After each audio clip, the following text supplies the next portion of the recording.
नमस्कार दर्शकों, देवम चैनल में आप सभी का स्वागत है।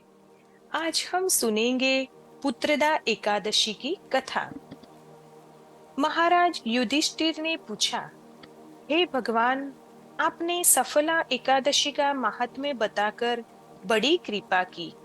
अब कृपा करके यह बताइए कि पौष शुक्ल एकादशी का क्या नाम है, उसकी विधि क्या है और उसमें कौन से देवता का पूजन किया जाता है।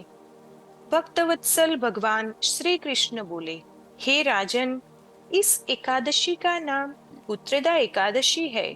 इसमें भी नारायण भगवान की पूजा की जाती है।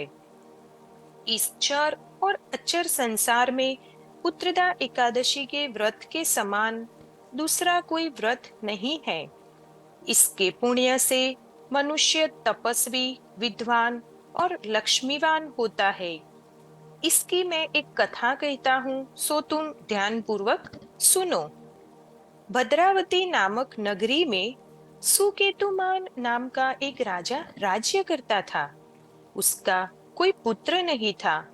उसकी स्त्री का नाम शैव्या था।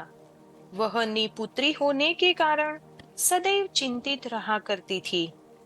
राजा के पितरों भी रो रो कर पिंड लिया करते थे और सोचा करते थे कि इसके बाद हमको कौन पिंड देगा। राजा को भाई, बांधव, धन, हाथी, घोड़े, राज्य और मंत्री, इन सब में से किसी से भी संतोष नहीं होता था। वह सदैव यही विचार करता था कि मेरे मरने के बाद मुझको कौन पिंडदान करेगा। बिना पुत्र के पितरों और देवताओं का ऋण मैं कैसे चुका सकूंगा। जिस घर में पुत्र न हो, उस घर में सदैव अंधेरा ही रहता है। इसलिए पुत्र उत्पत्ति के लिए प्रयत्न करना चाहिए। जिस मनुष्य ने पुत्र का मुख देखा है, वह धन्य है। उसको इस लोक में यश और परलोक में शांति मिलती है, अर्थात उनके दोनों लोक सुधर जाते हैं। पूर्व जन्म के कर्म से ही इस जन्म में पुत्र, धन आदि प्राप्त होते हैं। राजा इसी प्रकार रात दिन चिंता में लगा रहता था।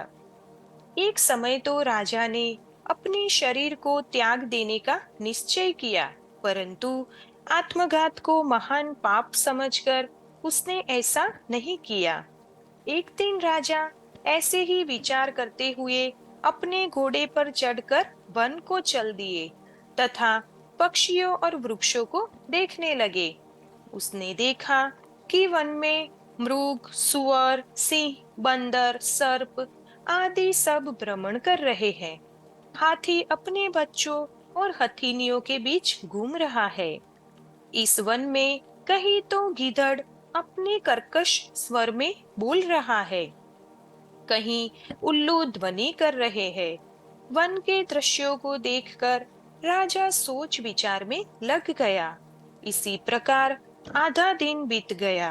वह सोचने लगा कि मैंने कई यज्ञ किए, ब्राह्मणों को स्वादिष्ट भोजन से तृप्त किया, फिर भी मुझको दुख प्राप्त हुआ, क्यों? राजा प्यास के मारे अत्यंत दुखी हो गया और पानी की तलाश में इधर उधर घूमने लगा। थोड़ी दूरी पर राजा ने एक सरोवर देखा। उस सरोवर में कमल खिले थे तथा सारस, हंस, मगरमच्छ आदि विहार कर रहे थे। उस सरोवर के चारों तरफ मुनियों के आश्रम बने हुए थे। उसी समय राजा के दाहिने अंग पकड़ने लगे। राजा शुभ शुकन समझकर घोड़े से उतरकर मुनियों को दंडवत प्रणाम करके बैठ गया। राजा को देखकर मुनियों ने कहा, हे राजन, हम तुमसे अत्यंत प्रसन्न हैं। तुम्हारी क्या इच्छा है सो कहो।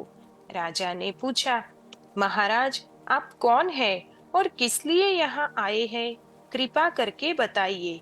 मुनि कहने लगे कि हे राजन, आज संतान देने वाली पुत्रदा एकादशी है। हम लोग विश्व देव है और इस सरोवर में स्नान करने के लिए आए हैं। यह सुनकर राजा कहने लगा कि महाराज, मेरी कोई संतान नहीं है।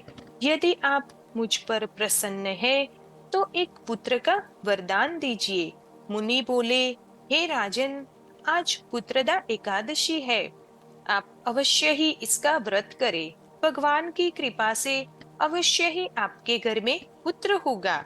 मुनि के वचनों को सुनकर राजा ने उसी दिन एकादशी का व्रत किया और द्वादशी को उसका पारण किया।